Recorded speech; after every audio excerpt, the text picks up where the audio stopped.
Hello there, welcome back to the channel. Today we're going to do some comparisons between the 4AGE 20 valve gear. Namely, we've got on the bench rods and pistons, and we've got rods, we've got pistons, and under here is a little bit of a surprise, but we'll get through this stuff first and we'll get to that. Well, I suppose we better start at the top.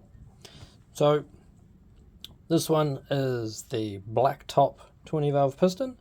This is the Silvertop 20 valve piston. So most noticeable difference is there are no valve reliefs for the intake on the Blacktop as there are the Silvertop, and there is on the same on the exhaust, but these ones are cut deeper than this. So if you have a Silvertop 20 valve, you have what's called a non-interference engine, and I can verify this with my own ownership. I have broken a cam belt and these valves don't touch the pistons, so you can just replace the belt and go straight back on, beating the crap out of it.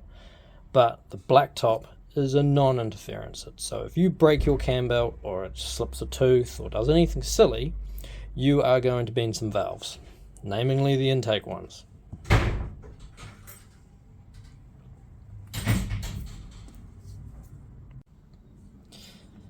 Now, moving on down, I've got a Gudgeon pin holding the two pistons together so that these are even, and there's a specific reason for that, because here's your Blacktop, here's the Silvertop. Now let's see if I can hold this and zoom in, so just bear with me. Nah, bear with me.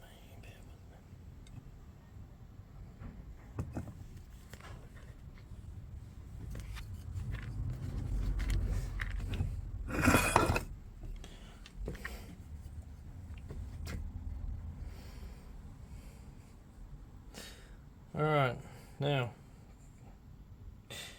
okay, so first off we're going to notice the deck height, the compression height of both pistons is the same. So your compression height is from the center of your pin to the top of your piston. That's your compression height. But one of the things that we are going to notice, and it's a very key difference, is that the top ring on the Blacktop is higher than the Silvertop. And if we look at all of that, all of these are higher also. All of these are further up, closer to the top of the combustion chamber than they are on the Silvertop. So the only significant difference this means is the top ring is going to experience a little bit more heat compared to the Silvertop. Now what this also means is, from a bonus point from the Blacktop, is you have a point here which is from the top ring land to the top of the piston is less than the Silvertop. So what we are looking at here is the volume in which fuel will go into and hide when the piston goes up to top dead center. You get fuel that gets in here, and when the piston comes back and comes down, this then gets released and goes into the chamber and burns afterwards. It really only contributes to emissions and has nothing really, it has no input whatsoever to do with aiding performance. So this Blacktop piston is a good upgrade for your Silvertop. Looking at it as well, looking at it from this way as well. Actually, hang on. Now, for what you are wondering, this piston in standard form is plus 3.5 cc's. This one is plus 5.5 cc's. So there's 2 extra cc's in this, which is why the Blacktop runs 10.8 compression, versus 10.5. Moving on to the Gudgeon pins. So this is the Silvertop one. It's very thick wall and square faced. It's very thick walled and square faced and is a good durable piece. I've seen a engine where the big end bearing was ran and it broke the rod bolt and it twisted the conrod up in and around and stuck it through the side of the bore into the water jacket. This pin was still it was round and it was scored, but it did minimal damage to it. The piston, on the other hand, was a mess, and the conrod was a piece of spaghetti. But you could still identify this as a pin, and well, it stood up reasonably well. This is the Blacktop one, and as you can already see, it's got a machined edge on the inside, and it is lighter. But there's also something else as well, is that we can't use this Blacktop pin in a Silvertop piston, because when we line them up side by side, the Blacktop pin is shorter. So if we were to use the Blacktop pin in the Silvertop piston, the pin itself would move inside the piston, and that would not be a good thing at all. Moving on to the conrods. Silvertop, Blacktop. Now, from a visual point of view, these ones are considerably smaller than these ones.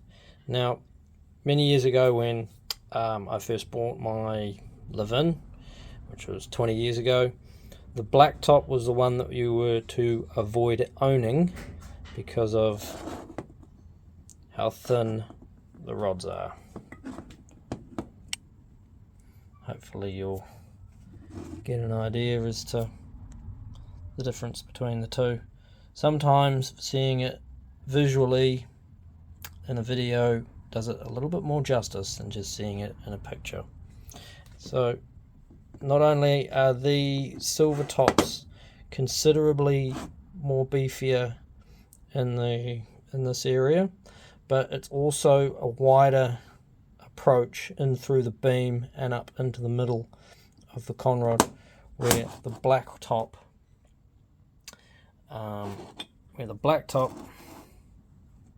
narrows in significantly harder and is narrower across this way and this way. Now this is one of those surprises in the box of tricks that I own. Now this conrod ran a bearing, so the bearing no longer existed in here, so there was plenty of slop between the crankshaft and this, and as we can see by the heat that it was significant enough to melt the steel and peel it over, and yeah, you can see the scoring in the area around there where it received significant damage from being beaten. You can also see the discoloration in the black from the oil staining as to how hot the metal got from basically having the bearing spun or been beaten to bits, and basically the heat that was generated burnt onto it. So it's a classic giveaway, is that if you think you've got a spun bearing and it's been there for a little while and it has been able to put heat into the steel, then you will have this black discoloration, and it will also appear on your mains as well if you spin a bearing on the main. So just be aware of that black discoloration. As for the rod, that's probably a good size, is that the distance between that was taken out and the bearing in here then forced the piston to then hit the head, and in doing so it hammered and peeled the conrod over. It didn't break it, just bent it. So I keep that as a memento for call it your sacrifices to the gods of speed. or just a reminder as to how strong stock stuff can be.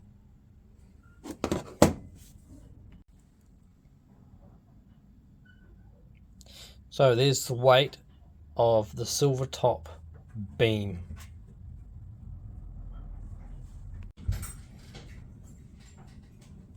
Here is the weight of the Blacktop beam.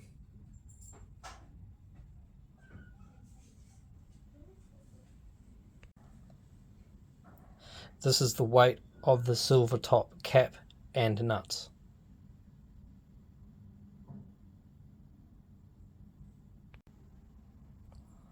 This is the weight of the Blacktop cap and nuts.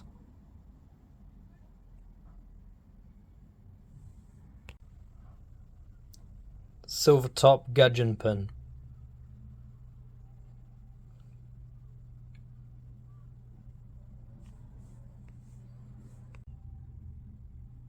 Blacktop gudgeon pin.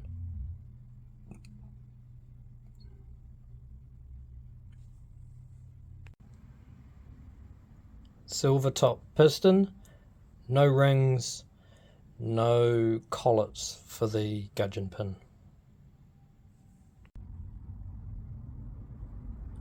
Blacktop gudgeon pin. Just remember though, I have modified these a little bit and I have removed a little bit of material, so these will weigh a fraction heavier than these will weigh a fraction less than stock.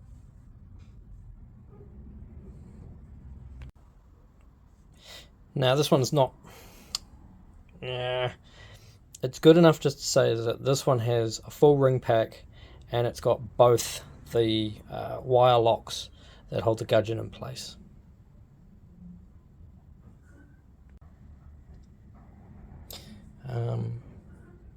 Big end bearings.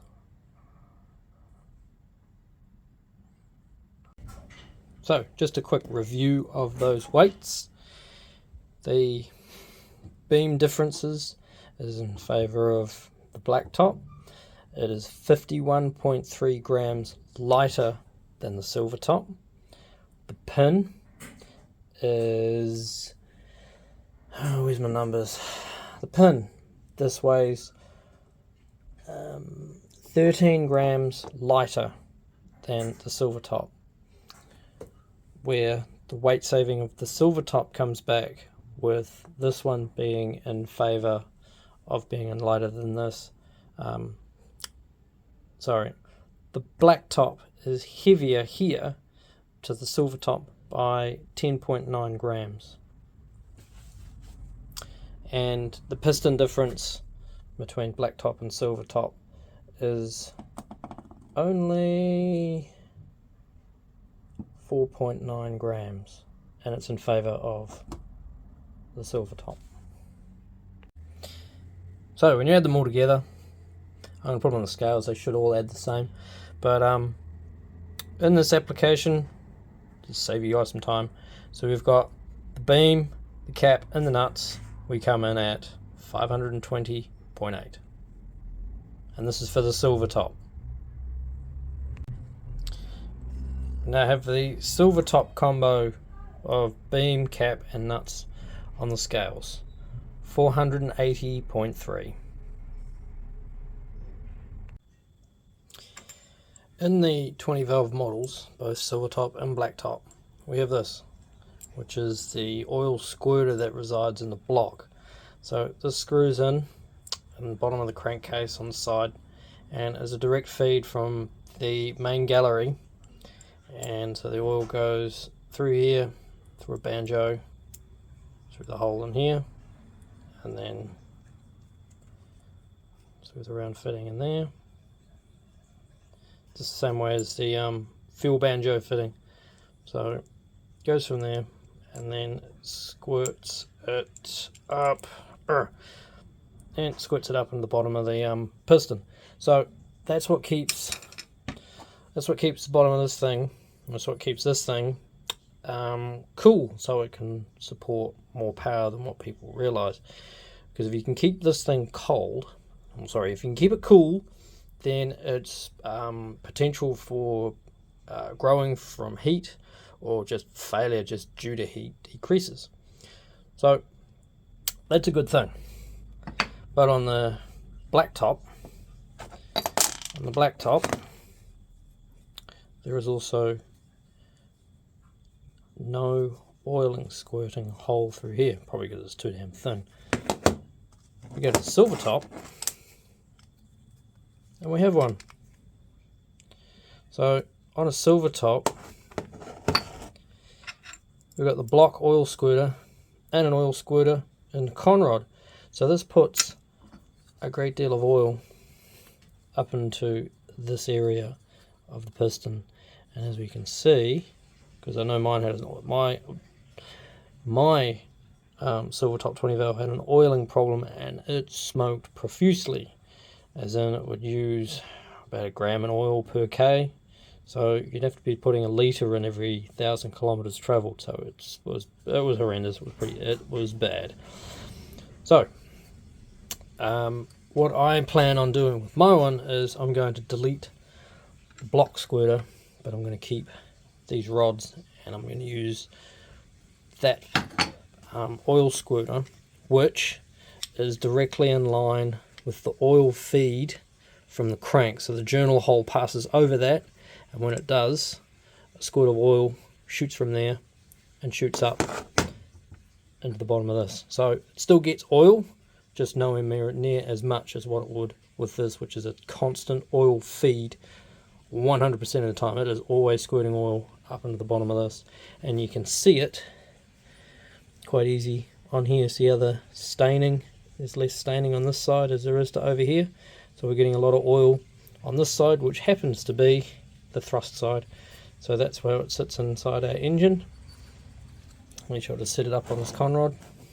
So when our conrod is set up in this manner and it's on an angle, just the way of angularity works, the piston wants to twist this way, so it drives this side of the piston in the wall, and this one here is the non-thrust side, and you can see that by the amount of wear that is on this side, and also the amount of oil that has not gotten past here, because there's only oil spray on this side of the bore. And we go to this side, we see more wear because we've got less staining over here, so there's more contact from the thrust, and we look up in here, we have a lot more oil contamination and deposits as it's getting past the ring. So that's saying that there is too much oil getting up into the top end, can't be controlled by the valve, can't be controlled by the rings, and so it just gets past and gets up into the top of here and causes this yuck, and it also smokes profusely when you hit the accelerator. So something to consider next time we do an engine build.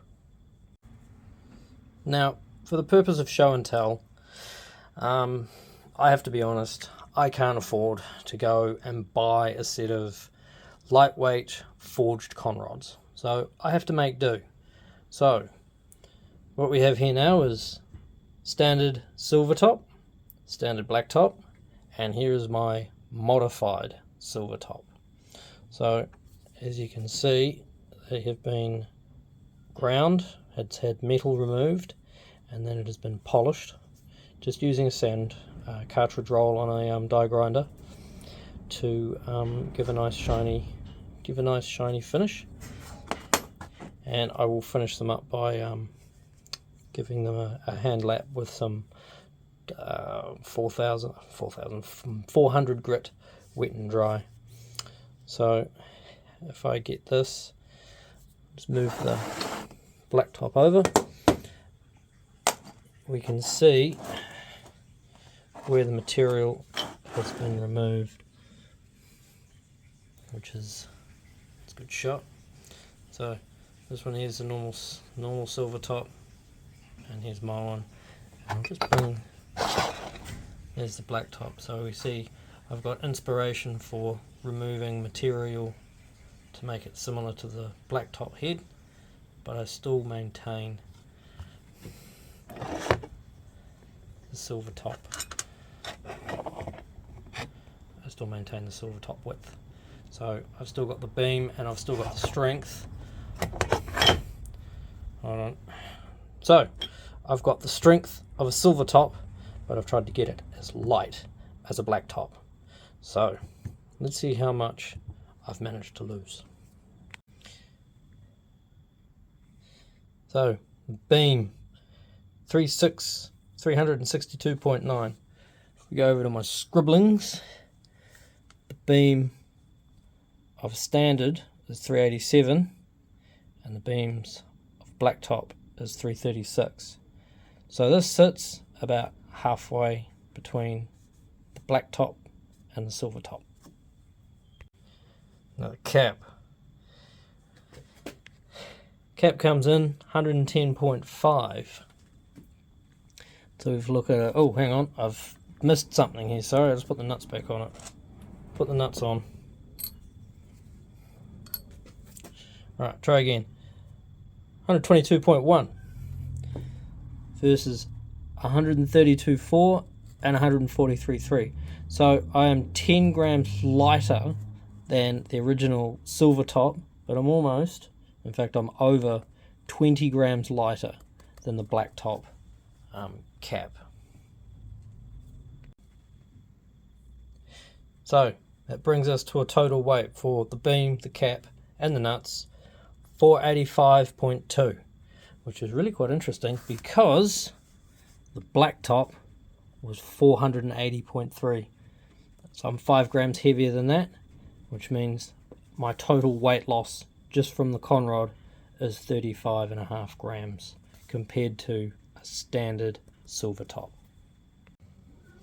Now, while we're at it, the standard Toyota nuts are a 12.14mm hex, and they are rather large, and they come in as a combined weight of 15 grams. Now, when I had these, these were shot peened, and I've had the bolts replaced with ARP gear. Now, me doing this work has removed all the strength that the crushing strength, the impact strength that shot peening delivers, because I've taken away all the tough exterior beating that you get from a spit it out. When you do a shot peen work, it puts a tough exterior shell on it, and it de-stresses the top, so it stops cracks from forming. So by me grinding away all the metal and making it lighter, I've removed that strength. However, because now everything's all nice and polished, I've taken away any chance of a crack forming because it's all flat. There's no hills and valleys, so to speak, in that rod. So that's got an ART rod bolt, and these are the ARP nuts. And surprisingly, of course it would,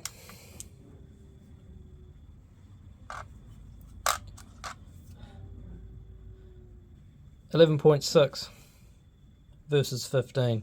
So again, they may not be any stronger than a stock bolt because, well, as demonstrated with that other rod that went through the loss of a bearing and then proceeded to beat itself and bend it over. These didn't break, but that is what eventually breaks. In stock form, they're pretty tough though. So there's no real gain per se from going to that, other than losing some weight. And these scales are bloody dodgy. Moved. But then again, 0.2 grams is minuscule. So we'll try again. 11.6, 11.4. Yeah. Anyway, that gives you the 11.6 now.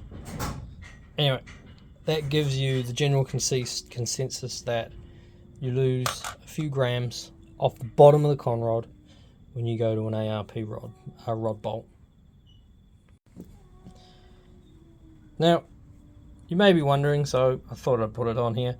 So I've used my lightweight cap and the lightweight nuts on the lightweight blacktop beam. Now this would probably be the best avenue that you can get for the standard stuff being as light as possible. Would I recommend it? Well, no, I wouldn't, because I don't trust this Conrod. To me, it just doesn't look strong enough to do the job. But hey, Toyota did them, and I'm pretty sure there's a few thousand, probably even a million of these things running around that have not had a failure in the beam. Oh, really, cats? Sort it out.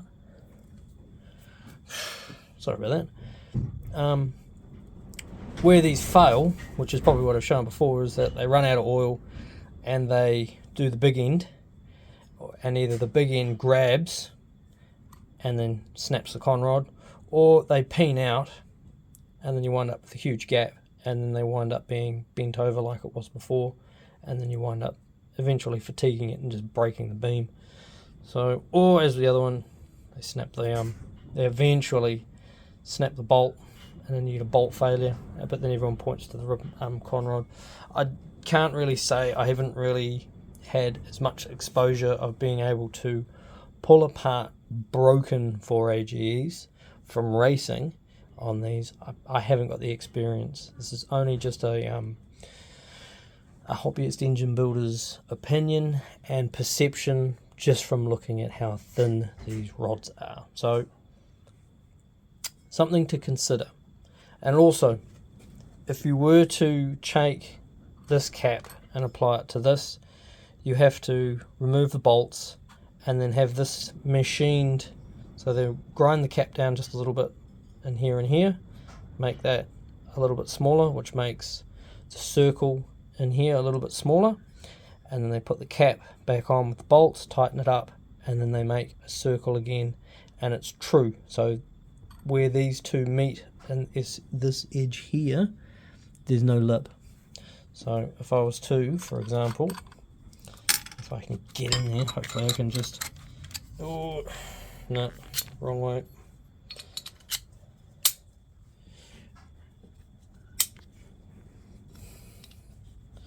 Right, if you put the cap on the wrong end, you can hear my fingernail catching on the edge.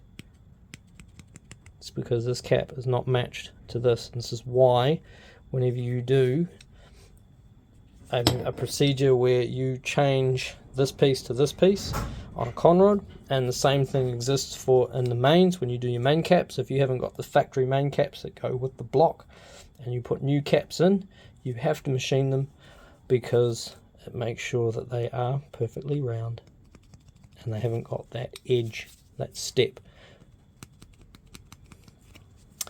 Because if you have got the step, you wind up with bearings that make stuff like this. So these ones were mine, and I put them in backwards, and they lasted me okay, but you get abnormal wear.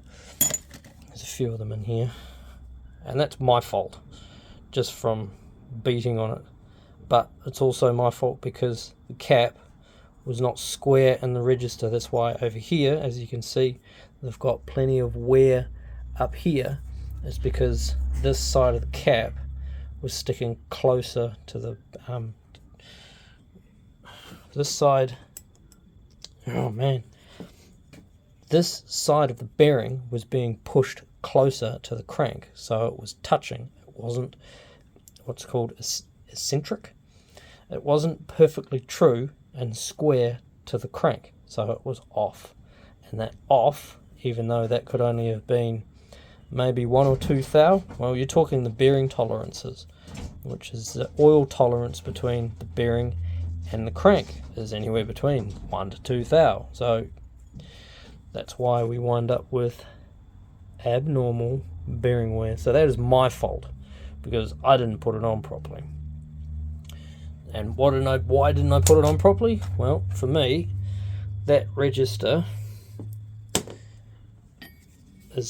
should go on the other side of the other register. So when they meet, so this register goes on this side and the other register goes on here. And my justification for that is it means that one side, that little lug, is supported by the entire side. One side can hold one bearing. One side can hold one bearing, one side can hold the other. But unfortunately, in factory form, they don't do that. They put both on that side. Because, have I wiped it off? No. You can see it here. See the mark? There it is, next to the stud. Just here, that little mark.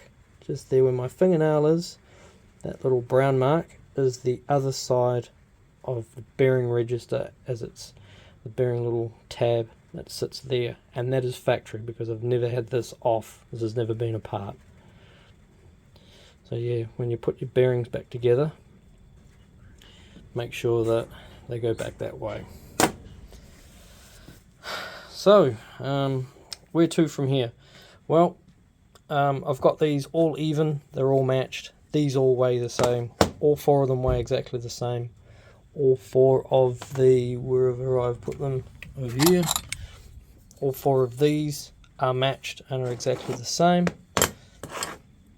And funnily enough, these actually came out of the same engine as the other beaten one that I seem to have, either it is. So this one and this one are out of the same engine, yet the difference between these two conrods is 2 grams, and this is factory. So it is important to do your own weighing, and it's what it actually started out as I was starting to weigh my own and decided to remove some material and make it as light as possible. So we're going to work out how good this thing accelerates, because if you do your, if you're going to see my torque and horsepower video, I go into great depth in regards to how you have force, mass and acceleration. The force, in this case I'm going to say it's going to be higher because I'm going to be running a higher compression, so I'm going to have greater force, but because my rod is lighter, that force is going to turn the crank, not accelerate the conrod. So I should have increased throttle response and increased output at the crank, which means I will go faster. But that's why I'm doing this, so I turn it from, hey, I'm talking on a, hey, I'm just talking, to actually, hey, look, I can actually drive and go down the quarter mile and give you a time. So wait and see how that goes. So we're going to run the Blacktop. Hopefully this all comes down to, this comes down to if I can get the valve clearance I need out of this piston. If I can, I'll run that. If I can't, then I'll modify this to make it nice and shiny and give it a little bit more scallop, because I've changed my valve angle when I've machined my head. So the valve clearance will determine which piston I run. Which piston I run will then determine which pin I run, but either way these rods are going to be used. So yeah, that's all that I wanted to hopefully put on the net for, and yeah, just clarify a few things. Yeah, thanks for watching. I will hopefully see you next time. See ya.